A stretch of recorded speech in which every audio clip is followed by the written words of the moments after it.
Good evening, this is Brass Tacks. I'm Zaka Jacob. It's the shocking murder that has sent a chill down every Indian citizen's spine. The murder, the absolute savagery and butchery of Shraddha Walkar by her boyfriend and partner Aftab Poonawalla. Today, Aftab was taken to the crime scene. There was a reconstruction of the crime that happened. The Delhi police says about a dozen body parts have been recovered. They've been sent for forensic analysis. In what condition they are and whether any evidence can be retrievable from them, that is still anyone's guess. The biggest question is this: how did Aftab get away with it for so long? Because now there are more gruesome details emerging that after killing and after chopping her body parts and storing it in a fridge, he even went on other dates, even went to bring other women to the same house where he was staying with Shraddha. But first, the story.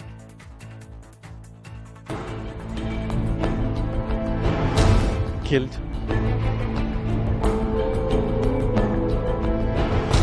chopped, and then dumped. The bone-chilling murder of Shraddha Walkar has sent shockwaves across the nation. Aftab श्रद्धा क्यों मारा? श्रद्धा को क्यों मारा? आफ्ताब जवाब दो। आफ्ताब क्यों मारा? आफ्ताब क्यों मारा? आफ्ताब श्रद्धा को क्यों मारा? Aftab As Delhi cops joined the dots and tried to reveal the mystery in the gruesome murder. CNN News 18 team hit the ground and investigated this multi-city crime horror. Police's next challenge is to recover the body parts from these areas, because you can see it's this jungle area has a broken wall, and all wild animals and dogs and they all come in the area, and they it is also an apprehension of the police that they might have eaten up the body parts. Shraddha was reportedly strangled to death on May 18 in Aftab's flat in the Chhatarpur area. The accused allegedly brought a new fridge to store the body parts of Shraddha. These boxes that are kept outside now, these are the boxes in which that fridge came, that fridge that he ordered to store the body of Shraddha. And even if you see inside the house, inside their house, the house is very, very minimalistic, and it doesn't seem that a woman would also be living in this house. Our team also visited the residential society where Shraddha used to live with her father in Maharashtra's Vasai. What we have been told at this point is that it's been 15 years since they've vacated this place. They have moved to another residence, and there is no contact with the family at this point. One close friend of Shraddha revealed to News 18 that she wanted to come out of her relationship with Aftab. He was abusive but wouldn't let her go, blackmailed her emotionally. Crime scene सुनने में आता है तो फिर ये शक होता है कि क्या ये कोई अल्टीरियर मोटिव था आफ्ताब का कि वो इन्फ्लुएंस करे श्रद्धा को इस तरीके से.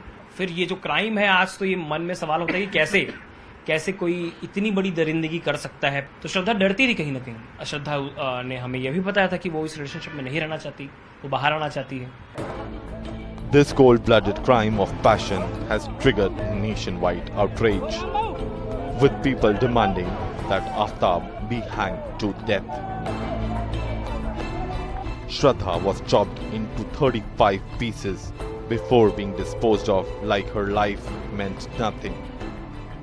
The murder has left the entire nation numb. Bureau Report, CNN News 18. All right, before we open this up to our guests and our panelists, I want to bring you up to speed with what we know about this gruesome and grisly murder and what we don't. What we do know is that the couple eloped. Their parents were against this relationship because it was an interfaith relationship. They decided to move to Delhi precisely because of that, and that Shraddha was pressurizing Aftab for marriage. What we don't know and what is yet to be ascertained is if moving to Delhi was actually part of Aftab's conspiracy, because in Mumbai, close to friends and family, it would have been much easier to find what he was up to. What we do know is that Aftab brought other women, certainly one of them, he brought them to the same flat where he lived with Shraddha, where he killed Shraddha and stored her body inside a refrigerator. What is yet to be ascertained is whether Aftab had accomplices in this gruesome crime or whether he managed to do all of this just on his own. We know that Aftab strangled Shraddha. They had a heated argument. That is the trigger that led to him killing her, and then subsequently chopped up her body and stored it in a refrigerator. Whether this was a crime of passion that happened in the heat of the moment, or whether this was a planned plot, something that only someone with a very devious and very criminal bent of mind could do or come up with, that we're yet to be sure of. What we also know is that Aftab went on with his life almost like it was usual. Like we said, he was dating other women. He went back to the same dating app, Bumble, where he met Shraddha initially. So for him, it was life as normal. What is not certain is whether Aftab confided in anyone and whether he used somebody as an accessory after the fact of the murder, because he was going to work, he was meeting colleagues, he was meeting friends, he was carrying on with business as usual. How come no one around him even suspected something as grave as this had happened? All right, let me now go across to our guests to try and analyze, is this just a psychopath who was out unleashed and therefore he sort of went on this rampage of killing his girlfriend in the manner in which he did? Or is there something far more sinister at play here? Dr. Jayanti Datta is a clinical psychologist. Dr. Dinesh Rao, forensic expert. Pragya Parijat Singh is a senior advocate. Miran Chanda Borwankar is an ex-IPS officer. And Trisha Shetty, social activist, also joining us. Dr. Datta, let me start with you first, because clearly here is a man who is depraved. Here is a man who is of a deranged mind. The question is, why was Shraddha still continuing to be in a relationship with him? Multiple accounts from her friends seem to suggest that both in 2020 and in 2021, she had confided in her friends how she was physically and emotionally being abused in this relationship, and yet she continued. She continued to be part of this relationship, to continue to live on with this maniacal man. Yes, you have no choice. They don't give you the choice. They take precautions that you don't move out. And they threaten you that if you don't agree to what I'm asking you to do, the oppression is so intense that I will instantly kill you. Already he was brutalizing her. So when she sounded kind of an alarm, a threat that she was afraid of her life, I think the friends should have taken cognizance of it and reported the matter to the police.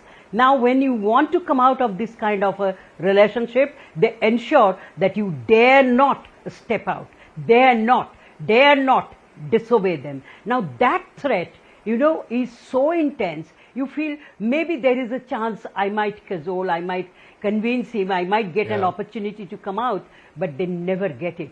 So they are scared. And at the same time, it's a psychopathic personality, no doubt, but with a streak of, the schizoid kind of a mental makeup. Sure. And this is schizoid tendency, those people who are able to maintain their daily routine in a very normal fashion, they often have this violence streak, and only the intimate people, they come to know. That's why I've been wanting that if the focus could shift from Shraddha's family to Aftab's family, and you try to get as much of details as you can. I'm sure you will find evidences I from believe his that childhood. the police had called them, they had recorded their statement, but there is nothing to suggest in those statements that they had any suspicion of their son's rather deviant behavior. But let me go across to Pragya Parijat Singh, and we know that many women put up with abusive relationships, whether it's physical abuse or even mental or emotional abuse. In the case of Shraddha, this is what one friend of hers, to whom she had confided back in 2021, she said that at one point the arguments and the fighting between these two got to such a extent where for 2 days she moved away from Aftab's house where she was living. She stayed at a friend's house, but on the third day, God knows how he convinced her, she went back to stay with him. He had too much influence on her. He used to emotionally blackmail her. Explain to us rationally, why does this happen? Why do so many women put up with abusive relationships? She was physically abused. She was mentally abused, clearly. Namaste, sir. This is a clear case of Stockholm syndrome, where the lion fell in love with the lamb. And since I'm an officer of the court, I would be in a better position to tell you how things happen legally. But before that, it is important to understand the mental stage of that person.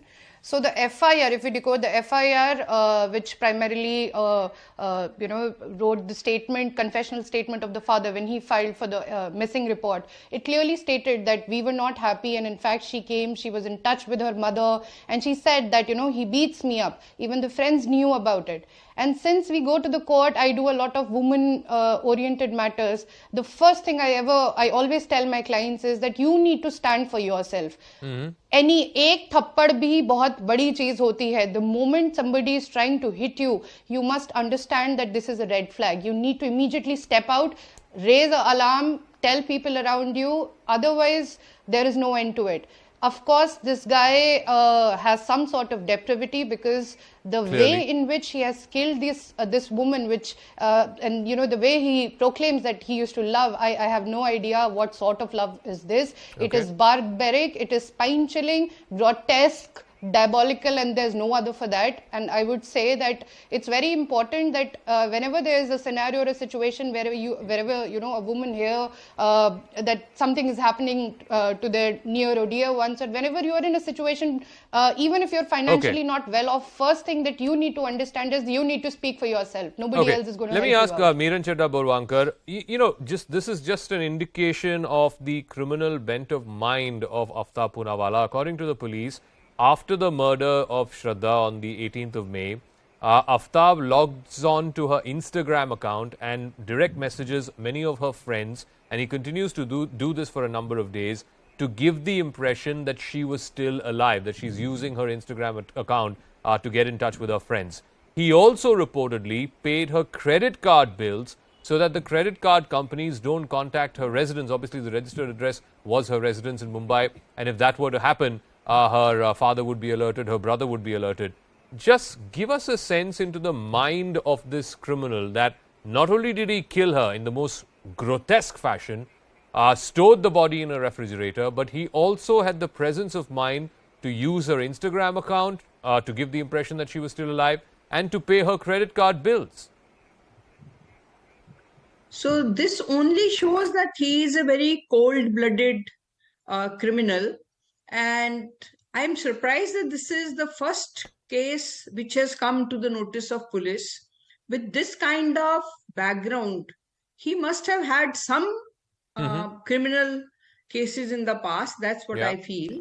And I am of the opinion that we should not accept what he is saying, that I strangulated her, and then after I cut her body into pieces, put them in the fridge, took them to the forest. I feel his statement has absolutely zero value till it is corroborated by scientific evidence.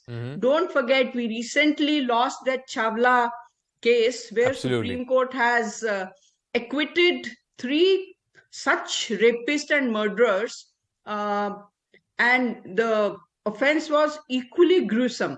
So I would say, finding the bones, finding the pieces of the body through DNA analysis, proving that this belonged to Shraddha, that should be our main concern. And then collecting other evidence, because in this particular case, there is no eyewitness. Yes, correct. So I would like a very thorough police investigation, quick trial, and special prosecutor. Only then we will find out what is the reality and how this criminal worked to an extent that the whole country is shaken. Trisha Shetty, one other aspect which was absolutely baffling for me was that after this murder happened, Aftab then allegedly got in touch with other women, and at least one of them, again using the same dating app, Bumble, one of them, in fact, he even brought home to that same house a couple of times in June and July. This was around the same time that he had cut up his girlfriend's body and stored it in that fridge. I want to ask 2 questions. A, what does this say about these dating apps? What kind of checks and balances do they have? And B, what does it say about young people these days that they're willing to even go to the house of an absolute stranger, somebody they must have interacted with once or twice on a dating app?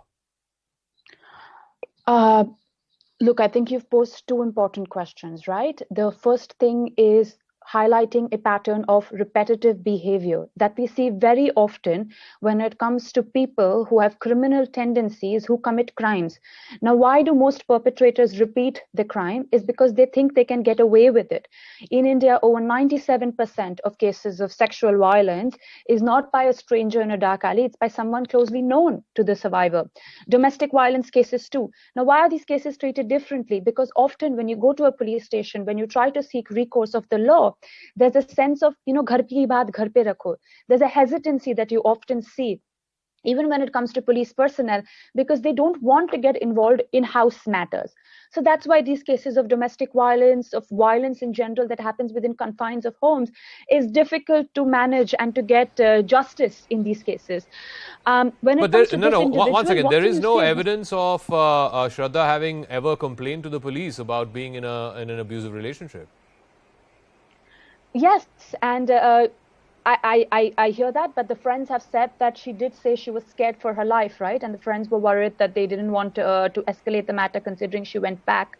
So I'm just trying to highlight what the normal procedure is. If she was afraid for her life, why on God's earth was she still with him for 2 whole years? I think questioning survivors within these spaces is difficult because of, as the previous panelists highlighted, the concept of conditioning, also the concept of alienation. You feel that, oh, I put myself in this situation, I can now get out of this situation. With regards to what does it say about young people using dating apps, look, we must exercise scrutiny, obviously, with regards to whom we are meeting. We must exercise caution. But again, now I hesitate from saying, why did you go to the person's house, right? Where are people supposed to meet in today's day and age? So I think if we move a little bit away from the culture of what could you have done to have prevented being in this situation, to, as the previous panelist said, truly scrutinizing the behaviors of the perpetrators. And why do they engage in these crimes with such brazenness? Why do they think they can get away with it? Which directly correlates to our low conviction rate. I'm trying to understand. Again, I come back to, what are the checks and balances that these dating apps have? And two, especially in a country like India, if you're a woman going on a date for the first time with somebody you've just interacted once or twice online, don't you have red flags and red lines that your antennas go up the moment you see that? I mean, surely, you are not going to meet this person in an alone setting. It's certainly not going to his house. Somebody you don't know. He's a stranger you met on the internet the other day. Isn't that a red flag? If the question is to me, honestly, I do not agree, because I think we need to move away from this concept of, forgive me, but victim blaming, shaming, which is what could you have done just before a commission of a crime that could have prevented you from the crime, right? If not in the house, he could have met and entrapped a person outside. They could have had a relationship over years, as he had with Shraddha, and then subject her to the kind of violence that he subjected Shraddha to. Shraddha is not someone he met 2 days ago. He developed a long-term relationship with her. I'm talking about the other women that he supposedly dated after killing Shraddha. In Shraddha's case, like I said, for 3 years, it's inexplicable why she was continuing to live in an abusive relationship, even confided to her friends. I mean, again, I'm asking the question to the friends as well. What were they doing? Why did they not complain to the police? Or why did they not try to rescue her from this abusive relationship? But let me go to Dr. Dinesh Rao, a forensic expert who's joining us. Today, Aftab was taken to this crime scene. The Delhi police claim that certain body parts, about a dozen of it, has been recovered. It's been sent for forensic analysis. It's been well over 6 months now. In what condition would they be? And is any evidence of any material value even retrievable from these body parts now that it's been 6 months? Yeah, definitely. See, once the soft tissues will be totally disseminated and liquefied, and it will be blackened, it will be completely blackened. And what we find is the possibility only with the bones. And bones and the tooth and the skull material like that. So, and this definitely will be a very good piece of evidence pertaining to the identity of the victim, because the only one hope is the DNA, which can be retrieved, especially from the tooth and the sternum and the long bones. And since he has cut into pieces, we don't know what the method he has followed. It's maybe a butchery or skilled method of dissection. We don't know about that, but still, I can very much assure that, especially with the tooth and sternum and long bone pieces, the DNA can be retrieved. And one thing important in this case is the location of the pieces at the different locations and the distance apart of those pieces. Definitely that will confirm and establish the destruction of the evidence. That is number one. And apart from this, each pieces which has been retrieved should be marked, and that mark and each pieces should be, the DNA should be taken and should be confirmed that all the pieces match to Shraddha. That is the very important role of the investigating officer in this particular case.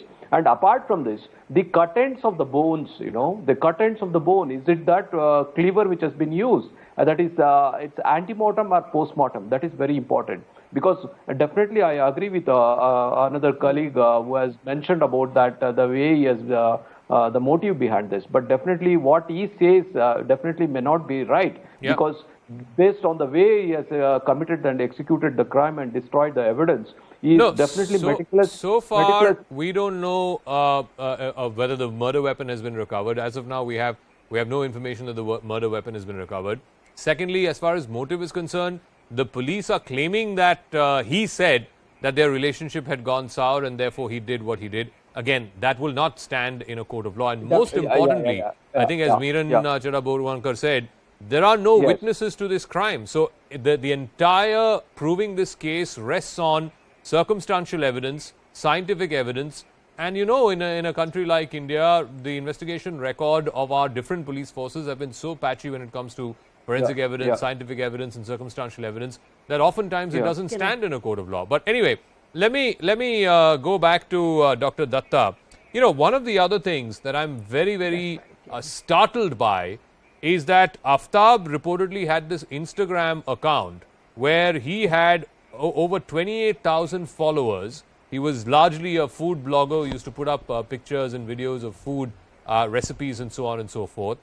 People are also now sharing his old Facebook posts talking about women's rights, environmentalism, show of support for LGBTQ rights, so on and so forth. So clearly he had a persona for social media, and there was this persona which eventually went on to kill his girlfriend and live-in partner and butcher her in the manner in which he did.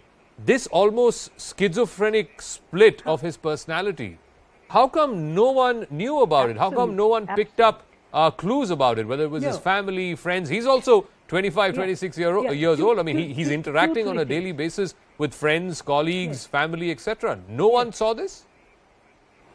Absolutely. Yes. 2-3 things. Now, for forensic evidence, you have the whole refrigerator. Even if he has used chemicals, but you have the interiors of the refrigerator, and then when you were chopping the body, you had to place it on some kind of a board or some platform. What did he use for that? Secondly, now he said that I raised this question yesterday also, that what happened to the blood? Now he said that I threw the blood-stained clothes into the regular sweepers, this thing. I think this is high time we should rope in the sweeper also, who collected these kind of blood-stained clothes. Either he is telling lies or he did not dispose it off to the regular sweeper. I think it's high time you should question the sweeper also. And now these kind of perpetrators, as I said before, maintain a different kind of a front at different platforms. So I'm not surprised if he is having so many followers. Another thing I have suspicion about, is he by any chance associated with any terrorist group who are giving the support? So one should look into that also. Okay, so far the police have not revealed any kind of links or association with any kind of extremist group. But let me go back to Meera Borwankar. Definitely. Just in terms of the police's ability to be able to prove this, like the doctor said, it's 6 months old. All the body tissues would have disintegrated. Their only hope is from the bones, and to be able to match that with DNA analysis with that of Shraddha. Secondly, no witnesses. How come none of the neighbors knew about it? The landlord who had rented out this place, and it's not an isolated, deserted place. It's a very, very crowded locality where this house is, the crime scene is. How come no one, not one person, was suspicious of what was going on? That happens many a times, that especially if you're an outsider, they are not from Delhi, they had come from Mumbai and moved here. It was a young couple. So many neighbors would not take interest in them. This is common. But the police team has a tough job. Still, they will be able to find some evidence in the form of some witnesses. We should trust the local team. My only apprehension is that later on, when at the superior court some procedural defects are highlighted, cases get acquitted. No, but Miran Burmankar, we have seen cases, the most infamous one which did not have any direct eyewitnesses was the Arushi case. And we've seen the entire, back and forth between the lower courts, the High Court, the Supreme Court. So crimes in which there are no eyewitnesses, at least in India, it's been a nightmare trying to prove them in a court of law. Absolutely. But then citizens should not insist on changing investigating agencies. Now we should trust local police and let them go ahead. If you say now, please give it to the special branch, please give it to CBI, every investigating agency then starts from the scratch. I feel, having learned from the recent acquittal of the 3 accused who were to be hanged, Delhi police will be very careful. Okay. There will be close supervision. And besides that, they will be able to find some evidence in the form of witnesses and scientific and forensic evidence. No, all of what we know, and I want to ask not Pragya pass Singh judgment this, at this stage. all that we know which is there in the public domain is what the police are saying that he reportedly said to them in a confession before the police station, and they use that, of course, for a police remand. Now, obviously, this cannot be used as evidence in a court of law. Tomorrow, Aftab is well within his right to go into a accused box and say he never said any such thing, that he's being framed. So far, at least, there is no evidence that the police have to show that this entire story holds. This could very well be a story that he cooked up. Sure, but Parija, Pragya Singh. Sorry, Pragya Singh. Okay. So yeah, like you said, a lot of things depend upon the circumstantial evidences in this particular case. If at all at a superior court there is something pertaining to procedural latches, that is where the local police officers can chip in and can act very promptly. In this particular scenario, confessional statement has been made by the prime accused, and since he is the only one, since there is no witness around by far, it becomes very, very essential that no sort of evidence tampering takes place. The investigating agencies, forensics should be at their toe, and the moment we are able to corroborate all these missing reports, the FIR, the tampering evidences, his statement, I think we can make a very strong case out of it, and I'm sure whenever the trial is taken up, he should be put behind bars. Trisha Shetty, again, one of the things, how this whole thing came to light was that this case happened in May. Obviously, she was not in touch with her family because they had disapproved of this relationship. She was in touch with some friends. And when the friends noticed that she had stopped putting up Facebook updates a good 6 months later, one of her friends then went and told this to her brother. The brother then told the father, and the father filed a missing persons complaint in Mumbai in October. And since May, this crime had happened on the 18th of May. I mean, doesn't it raise questions about the family also as to why didn't they sound an alarm about their daughter being missing, or there's no word from her, there's no activity on her pages. I mean, they were not in touch with her, obviously, certainly not on a daily basis, that it took 6 months and a friend to tell them that, look, something is amiss. Look, this just reminds you as to how we all need to be vigilant, right? When it comes to cases of domestic violence, and in these type of cases, we often see that the survivors, the women, they are gradually alienated. They are gradually put in a situation where they are made to cut contacts with their family members, with their friend circles. They are alienated. They feel they have no one they can reach out to. They feel that they themselves are to be blamed to put themselves in this situation, because often maybe the families did not approve of the relationship from the very beginning, right? So you are put in a position where you must defend your own abuser. So here again, This is why it's so important to connect. No, no, If you think anyone is one going second. through an Here, abusive please situation, explain this to me. You are in a relationship that your family doesn't approve of. Okay, I get that. Therefore, a sense of victimhood, a sense of being victimized, that is natural for anyone to also to you are feel. No. defending, But right? You are how automatically does that explain, Trisha Shetty, the fact that she's putting up with an abusive relationship? How does one mitigate the other? because abuse doesn't start immediately. If you study the cases of abuse, it doesn't immediately start with physical violence. It's slow and it's insidious. First, it will be an object thrown across the room. Then your voice will be raised. Then you will threaten to hit. Then you will gradually. It doesn't start immediately. It doesn't escalate to you are being pounded across the wall and you say, that's it, I'm leaving. It's a slow, gradual increase of violence where by the time you've reached the situation of complete escalation of violence, you feel you've anyways isolated yourself. And again, as a survivor, your mental state is compromised. You obviously are deeply traumatized. You don't know who you should reach out to because at this point also you've alienated yourself from your family. And because the family is not approving, you are anyways defending this partner to them from the very beginning. Now you're going and telling them, oh, the person I was defending is actually abusing me. No, right? in So this Shraddha's is why, case, what what can we people do What know, about at the- least from accounts of her friends, and I want to ask Dr. Datta this, she did confide in at least a couple of friends. In fact, in one instance, she even left the house that both of them were staying in. She stayed separately with a friend for a couple of days, precisely because he was physically abusing her. And then decided to go back to him because he was emotionally blackmailing her. I don't understand that, Dr. Datta. See, no, in all these domestic violence cases, if you study, there is a honeymoon period. For a while, they convince that I will rectify, I will not be hitting you, I will go back to the same old thing, give me a chance. They plead, they come down on their knees. But the thing is, they plan it, and when the minute they get the chance, they get the partner back, they resort back to the old tactics. Now, another question which I've been raising, I'll raise it here also.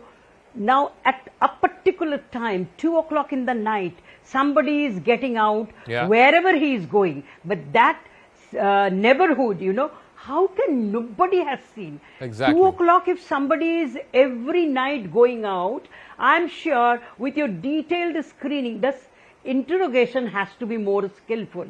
And then you will be able to find. People don't want to get involved in today's era. They don't want. And as you are asking why the family did not raise an alarm, family, disowns you because family has other members.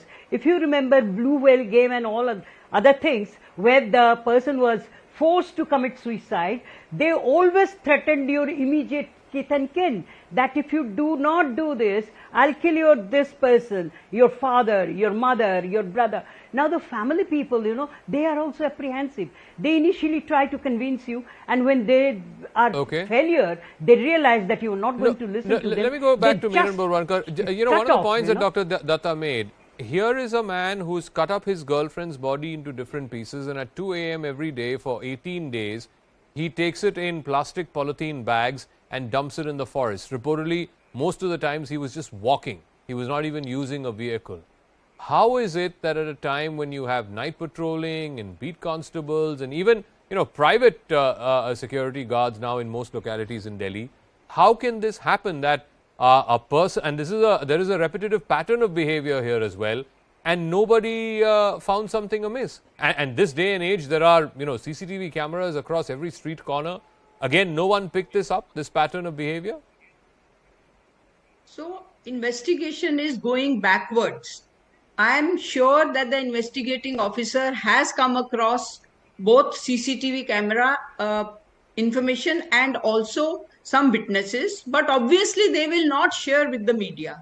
Point one. So, just give them some time and let's wait for the charge sheet.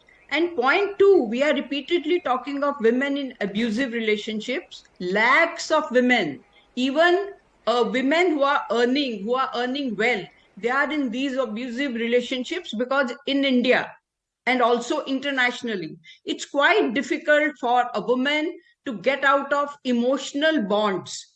And those bonds are exploited and they are blackmailed by the partners. So this is a reality. Let's accept it. No, I want to go back to Trisha Shetty. He was using her Instagram to dupe her friends. He was paying credit card bills so that the credit card companies don't land up at her residence. He even went back to the same dating app and dated other women, even while the cut up dead body of his girlfriend was inside his fridge. Clearly here is someone who was highly intelligent, because a not intelligent person cannot have killed another human being and then disposed of her body in the way in which he did, and for 6 months he didn't get caught. The point simply is that somebody starts to needs to start asking questions on how is it that this deviant behavior was not picked up by anyone. I mean, he was not isolated in some prison cell. He was going around working, meeting people, living his life as though nothing had happened, and no one saw anything amiss. Not just that, the fact that no one in the building or the society that they're living in doesn't realize that Shraddha has not been seen for the last 2 months, right? That is the vicinity or premises where she would be seen usually. So yes, something is amiss where he is walking around in the night and no one seems to notice. Something is also amiss when you notice the absence of one specific individual and no one is seeming to complain. What about, I don't know what her work status is, but why did no one raise alarm for so long? We must question all of it, because I think if one person had raised the alarm earlier, perhaps it could have been caught at a time where there could have been more evidence found, or even perhaps when she said that she's scared for her life from the very beginning when she reached out to her friends. Hindsight is 50-50, but I wish at that time someone, in cases of domestic violence, you must insist that survivors seek help of therapists, of verified therapists who can help them get out of a place of trauma and help them get to a place of safety, right? Okay. Perhaps if someone had insisted to her that there is hope, she doesn't need to go back to an abusive situation.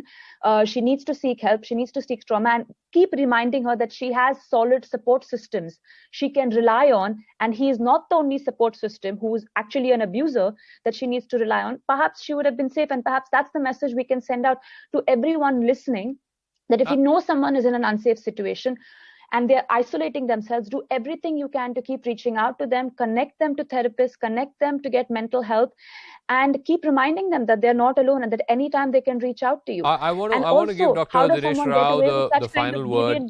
Just in terms from the flat where which is the crime scene where this crime happened, what evidence can be recovered from the refrigerator? Will there be body parts, tissue, blood even from the refrigerator, because he apparently used chemicals to clean up the fridge, and apparently the cutting up of the body, anything to do with the body, was all done in the washroom so that he could use the water to wash away the blood. Again, what is recoverable 6 months after this crime? No, definitely, because that's a primary crime scene, and what exactly he has disposed the bits and pieces. So that is a secondary crime scene. The first primary crime scene, definitely the fridge, the tissue bits or blood, whatever, because it's a cold storage, the possibility of retrieval is more. I think it should be meticulously examined and analyzed and before retrieval. And another place is the place where he has used to cut into pieces. Definitely there will be a splatters and even tissue bits are most likely, because once we cut the such amounts of tissues and bones with cleavers, small bits of tissues are likely to splatter along with the blood, and those things which are may or may not be visible to the naked eye. I think only the crime scene people can, even after 6 months, that's what I want to say is, even after 6 months, because the dried tissues definitely leads DNA, because and even the dried blood stains. And inside, I think Miss Borvankar agree with me. There is one Dr. Mahajan's case in Pune. I think similar was the modus operandi, where his body was cut into pieces and distributed in Nasik, Pune, and Bombay and all. So this is a similar such pattern. But definitely the primary crimes. Apart from this, his computer and his mental deviation, substance abuse with this person cannot be ruled out, and even homosexuality cannot also be ruled out. Of course, his phone, his laptop have all been seized by the Delhi police. We'll see what evidence they recover from that. But for the moment, I want to thank all our guests. I just want to say one thing as we close the show. I mean, pay attention to your children. Pay attention to what they're doing on social media, what they're doing on their laptops, on their mobile phones, who they're befriending, and so on and so forth, and talk to them. and make sure that you create an environment where they know they can come and talk to you no matter what. And look at the price that this family is paying. They did not approve of a certain relationship, but look at what that's ended up with. They didn't know what their daughter was going through, and ultimately she ended up paying a heavy price. She ended up paying with her life for it. I'm going to take a break. When we come back, we'll shift focus to the G20, where Prime Minister Narendra Modi and US President Joe Biden, there was ample bonhomie on display at the G20 summit in Bali. In fact, both world leaders shared a warm hug at the summit, and much more details were discussed. We'll have all of that and more right on the other side of this quick break.